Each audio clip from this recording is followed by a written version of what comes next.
उसके बाद फिर मुंबई।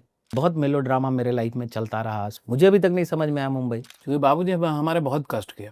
पंचायत आने के बाद जीवन में स्थिरता तो आई होगी। हाँ हाँ। आर्थिक मुश्किलें जो थी वो कम हुई होंगी।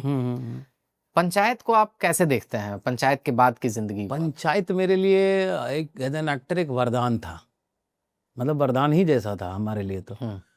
कि बहुत सारी चीज़ें थी कि एक तो घूमते रामनगर और ये सब में, तो मुझे मेरे थोड़ा झिझक भी था, क्योंकि गांव से ही रहे ना, कहीं स्कूल भी पास होकर के नहीं आए थे। तो होता ना कि दिल्ली विल्ली गए आप, कहीं FTI पुणे हो आए तो थोड़ा आप ग्रो अप कर जाते हैं। तो वो आपकी पढ़ाई कहाँ तक हुई है? मेरी ग्रेजुएशन की पढ़ाई गया से की, और उसके बाद फिर पटना आ गए, थिएटर वेटर पटना में थिएटर किए 10-12 साल। उसके बाद फिर मुंबई। तो बहुत कुछ चेंज हुआ, मतलब एज एन एक्टर संतुष्टि होने लगी कि ठीक किया। नहीं तो पंचायत से पहले पहली बार ये होने लगा था कि लगता है गलत चुनाव कर लिया करियर में। होता है ना, शुरू तो आप जब युवा होते हैं, जोश होता है, तब लगता है कुछ भी मुझे रोक नहीं सकता, नहीं अभी पूरा खाएंगे। खाने दो भाई। हमको बस टिश्यू पेपर दे दो। हाँ, टिश्यू मुझे भी दे देना। तो डायरेक्ट काम मिलने लगे, बिना ऑडिशन के काम, डायरेक्ट फोन आ जाता है, ये होने लगा। कर्जे वर्जे हो गए थे इतने सालों में, होता ही है ना, आप घर चला रहे हैं, बीवी बाल बच्चा, मुझे खुद ही नहीं समझ में आ रहा था। और हम इस बात से, जब भी ये सब पैसे वैसे को लेकर कष्ट होता था, तो मुझे ये जरूर मजबूती प्रदान करता था कि ये जो कष्ट है वो एक दिन उल्टे भी आएगा, जबकि इतना पैसा होगा कि खर्चा करने के लिए नहीं। विश्वास था मन, ये विश्वास था हमेशा। जब भी दुख होता है तो मुझे विश्वास होता है कि एक दुख जाएगा और इस दुख के ठीक विपरीत सुख आएगा। तो ये हमेशा से रहा। बहुत कुछ बहुत मेलोड्रामा मेरे लाइफ में चलता रहा शुरू से लेकर अभी तक, और अब भी चल ही रहा है, क्योंकि वो बहुत सारी चीज़ें। अभी आ रहे थे तो हम अंधेरी चकाला होते हुए गुजरे थे, वहाँ एक होटल है कॉर्नर पे। तो पहली बार हम आए थे तो मुंबई, वहीं एक सोसाइटी है, वहीं रहते थे। तो अभी आ रहे थे तो हम, हमारे दोस्त उससे बात भी कर रहे थे कि यहाँ पहली बार आए थे, आज जा रहे हैं डिजिटल कमेंट्री इधर से होते हुए। तो वो घूमता है कि आप जहाँ फाका कसी जिए हैं वहीं आप रईसी जिएंगे। अभी हम एक फिल्म शूट कर रहे थे पटना में, अमित राय एक डायरेक्टर हैं, उनकी फिल्म है ये ओ माय गॉड वाले हैं। हाँ हाँ। तो वहाँ वैनिटी लगी प्रेमचंद रंगशाला में, वो उधर ही आसपास मोहल्ला में है, वो उधर पिकना पहाड़ी सब शूट। तो मुझे नहीं मालूम था, हम शूट पे सुबह सुबह पहुँचे तो देखे पहले रंगशाला ही जाते थे, आसपास शूट होता था तो रंगशाला ही जाते थे, फिर वहाँ से अपडेट कर लेते थे कहाँ शूट है, क्या है वैनिटी का। तो वैनिटी रंगशाला में ही थी लगी हुई, भाई साहब उसमें मतलब हिम्मत ही नहीं हो रहा हमको जाने का कि यहाँ हम कितना क्या क्या किए हैं। मतलब लिटरली वहाँ हम भूखे रिहर्सल किए हैं, क्योंकि उस समय बहुत नाटक, 2-3 नाटकों का रिहर्सल चल रहा था। ऐसे तो सुबह उठते थे 9-10 बजे, हम दाल भात चोखा बना के खा के ही निकलते थे। लेकिन उस समय कुछ ज़्यादा व्यस्त थे, तो 1-1.5 महीना ऐसा था कि हम नाटक का रिहर्सल कर रहे थे, तो सिर्फ शाम में यही भूंजा खाते थे, भूंजा और समोसा। फिर रात में घर जाते थे तो खाना बना के खाते थे। अब वहाँ आपको ऐसी सुविधा मिल रही है कि आप क्या खाएंगे, AC लगा हुआ, गाड़ी रखा हुआ है, तो घूमती है, सर्किल है वो। आप तो इसीलिए कि दुख है तो सुख आएगा, सुख है तो दुख आएगा, ये नॉर्मल है। आप कोशिश करें, ज़बरदस्ती कोशिश करें कि स्थिर रहें, तो उसी तरीके से लाइफ अभी तक चल रहा है। तो ब्लू भाई, इतना जब आप सारा चीज संघर्ष आप जब इतना किए हैं, आज जब चीजें अच्छी हो रही हैं, इंसान का हमको लगता है अंतोगत्वा परिवार ही उसके लिए सब कुछ होता है ना, कि अंतोगत्वा उसको चिड़िया को अपने घोंसले में ही जाना है।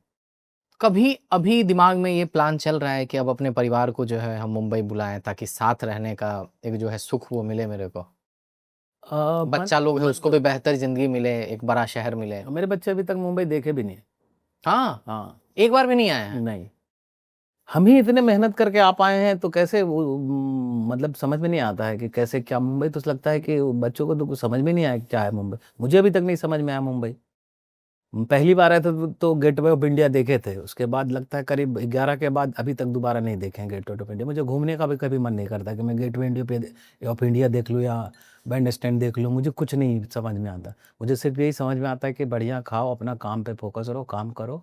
यदि घूमने का मन हो तो गाँव जाओ, गाँव में रहो। मुझे सीरियसली पता नहीं क्या ये बीमारी है जो है, मुझे कहीं मन नहीं करता जाने का। शूट पे भी जाते हैं, नाटक करने भी अलग अलग शहर गया, तो मुझे याद है मुझे ताजमहल देख करके कोई बहुत खुशी नहीं हुई थी, लगा था बेकार आई धूप में, क्या देखें इसको। तो फोटो में ही ज़्यादा अच्छा लगता है। तो प्रकृति वाला कुछ खूबसूरत पहाड़ हो, ये सब हो, तो देखने में वहाँ हम बैठ सकते हैं, जा सकते हैं, रह सकते हैं। इसका रीजन बुल्लू भाई ये भी है कि जीवन में आपके साथ जो चीज घटित हो रहा होता है हाँ, उसके हिसाब से ही आपके आनंद की अनुभूति भी चेंज होती है। शायद हाँ, कि आज वही अगर आप ताजमहल जाके देखेंगे तो वो आज आपको खूबसूरत शायद लग अच्छा सकता लगे। है, हाँ, सीरियसली। क्योंकि सीजन 4 के बाद आपकी जो प्रसिद्धि है हाँ। और जो प्यार है वो बहुत ज्यादा बढ़ गया है। हाँ। आपको लगता है ऐसा? हाँ, हाँ, वो अभी गए हुए थे हम लखनऊ, एयरपोर्ट से लेकर के हर जगह वो इज्जत बढ़ गई है। तो लोगों के फ़ोन मैसेज, पहली बार ऐसा हुआ हमसे, 3rd सीज़न तक सबका जवाब दिए थे हम, इंस्टाग्राम, फेसबुक। इस बार हम नहीं, कोशिश करके भी नहीं कर पा रहे हैं, नहीं हो पा रहा है। तो वो समझ में आ रहा है कि प्यार तो बड़ा है, और बस यही बढ़ता है। एक एक्टर और क्या चाहे कि बस काम मिलता रहे, नया-नया कैरेक्टर करते रहें, और क्या चाहिए, और बच्चे सब खुश रहें, पढ़ लिख पाएँ ठीक से। हम बच्चों को भी वो बता चुके हैं कि हमारे पैसे पे ज़्यादा मत सोचना, कमाना तुमको है, संतुष्टि तुमको ही वही पैसा देगा जो तुम खुद कमाओगे। बाकी पापा के पैसे से तुमको सुख मिलेगा नहीं, खर्चा करते समय तुमको लगेगा कि पैसा का पैसा, पापा का पैसा बर्बाद कर रहे। तो जाना तुम्हें, तो हम तो चाहते हैं कि कुछ बढ़िया हो, ताकि कुछ अच्छा करें। बाल बच्चा कमा खा लेगा, हमको मालूम है। कुछ अच्छा करें, 100-150 लोग कम से कम के परिवार चले, ऐसा कुछ पता नहीं कैसे होगा, नहीं मालूम। लेकिन चाहते हैं कि मेरे चलते 100-150 लोगों का परिवार चले, ताकि मेरे मरने के बाद भी लोग याद रखें। कुछ ऐसा करना चाहते हैं, पता नहीं कैसे होगा। है कुछ तो है, बहुत सारा प्लान बनाए हैं, लेकिन पहले एक्टिंग साथ लें, उसके बाद फिर सब पे जाएंगे धीरे-धीरे। नहीं, बिल्कुल, आप शुभकामनाएं हैं कि आप वो करें। एक चीज बताइए बुल्लू भाई कि आमतौर पे जब कोई अभिनेता बनने बम्बई आता है या जीवन में कोई कुछ भी काम करता है ना, तो कहीं ना कहीं दिमाग में ये ख्याल रहता है कि हम अपने किसी एक संबंधित या अपने किसी इंसान को प्राउड फील करा सकें, है ना? कि जैसे मेरा है कि यार हम वैलिडेशन अपने पापा की आंखों में देखना चाहते हैं, कि मेरा बाप जो है ना वो फाइनली ये बोल दे कि हाँ भाई अच्छा काम कर रहे हो। कोई अपने गर्लफ्रेंड के लिए करता है, कोई अपने पत्नी के लिए करता है। बहुत कम लोग ऐसे होते हैं जो जिनका करियर उस समय उठान चढ़ता है जब उनके बच्चे जो हैं वो एक समाज का हिस्सा बन जाते हैं। आज आप बता रहे हैं कि आपका जो बेटा है वो शायद ग्रेजुएशन कर रहा है, बेटी ग्रेजुएशन कर रही है, तो मतलब समझदार वो हो गई है। आपको लगता है कि ये काम जो आपने किया है पंचायत, आपके माँ बाप नहीं देख पाए, लेकिन बुल्लू कुमार ने जो काम किया है उस काम से उसकी बेटी गर्व महसूस करती होगी? हाँ, जब उसको बोलता होगा कि तुम्हारे पापा को हम देखें। वो बताती है, फोन भी कर दिए, वो हंसती भी है। सब लोग देख रहे थे और बात कर रहे थे, जब बताया कि मेरे पापा हैं तो कुछ किसी को विश्वास नहीं हो रहा था। तो फिर बोले फोटो दिखाए, और वो तो है ही। और मुझे बाबूजी का बहुत ये मिस करते हैं हम, क्योंकि बाबूजी हमारे बहुत कष्ट किए। जब भी मतलब मेरे घर में 2-3 लोग तो खड़ते मरे, मेरा भाई, अच्छा, वो भी, मेरे बाबूजी, वो भी नहीं रहे अब, मेरे चचा, सब लोग खड़ते मारा है।